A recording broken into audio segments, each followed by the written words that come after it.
Nakakulong sa Kuwait ang isang Pilipinang domestic worker na sangkot umano sa pagkamatay ng anak ng kanyang employer doon. Nakikipag-ugnayan na ang gobyerno ng Pilipinas sa gobyerno ng Kuwait tungkol dito. Nagpaabot ng pakikiramay ang Department of Migrant Workers sa pamilya ng bata. Bibigyan pa rin daw ng legal assistance ang Pinay. Sa ulat ng Arab Times, isinilid daw ng Pinay sa washing machine ang bata. Nadala pa raw ng mga magulang ang anak sa ospital pero namatay pa rin dahil sa mga tinamong sugat. Ayon sa ating gobyerno, iniimbestigahan pa ang kaso. Kaya limitado muna ang impormasyong maibabahagi nila.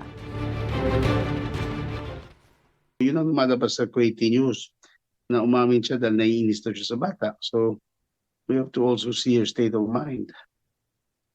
Kung ano yun, baka defense din yun, no? Na hindi naman normal na gagawin mo yun sa sanggol. 1-year-old lang yung bata. We assure everyone that the DMW, of course, aside from cooperating with the Kuwaiti authorities and our embassy in Kuwait, will pursue an in-depth look on this incident. Gusto mo bang mauna sa mga balita?